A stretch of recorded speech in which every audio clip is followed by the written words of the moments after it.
Hey guys, welcome to Appalachia's Homestead. Patera here, and we have a quick video for you and an update video on our baby chicks. They are on day 10, so we call them the 3 Musketeers, and they are just fantastic.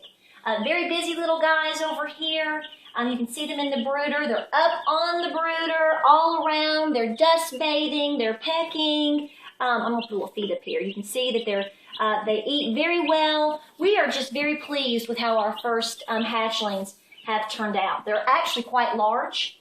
It was interesting because last week, I sort of think in terms of what should a baby chick be doing on day 1 versus day 3. Usually around day 3 or 5 is when a lot of times I've got my chicks in the past. And the activity of these guys just is exceeding what baby chicks before have done. They're chirping, they have a lot of interaction with each other.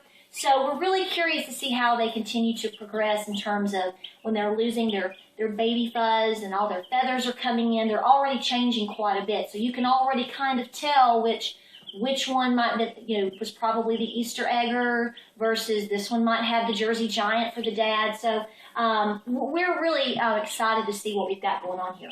I will tell you, just for a quick tidbit for you, I've already done a video or 2 on how to keep a chicken brooder, but I will tell you that a lot of folks, if you're new to keeping chicks, you may come across having a little bit of pasty butt problem with your baby chicks. We started to get a little bit of pasty butt last Thursday or Friday. I highly encourage you to not just put your chicks in the brooder, give them fresh water, and whatever once a day and leave them alone. You need to constantly be checking them several times a day. I always take them, and they're not going to like this. Ooh, come here, baby. And you want to check the back side, okay? You want to check where the vent is. You don't want that to start crusting up with, with its poop. Basically, it doesn't sound like a big deal, maybe, but it is a big deal because if you leave that there and it starts drying, and in a very short amount of time, it can become quite a problem, and it can actually kill baby chicks. So when I start to see a little bit of that, I immediately resort to 2 things. I make sure that I've got apple cider vinegar in the water or probiotics, which I have done. I keep organic apple cider vinegar on hand at all times for all of my animals. And also, just to let you know, this is simple, easy stuff. I keep Vaseline, and if I'm thinking they might have a little bit of pasty butt or I see a problem, you obviously want to remove that with warm water and maybe paper towels. You don't want to pull it off dry. You can do damage to them. But I start to apply Vaseline. I just do a swipe of that and put it on there around real easy.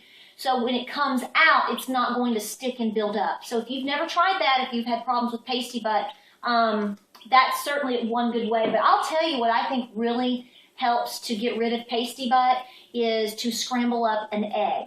So for 2 days in a row, I scrambled an individual egg. They didn't even eat the whole egg, they're so little. So I put probably a 4th or a 3rd of a scrambled egg in here, and boy, they went to town on it to up their protein. It helps to get rid of pasty butt. So 2 days of that, some good old apple cider vinegar, and a little bit of Vaseline. Within 2 days, I was completely rid of my problem. They're very clean, and they're doing very well.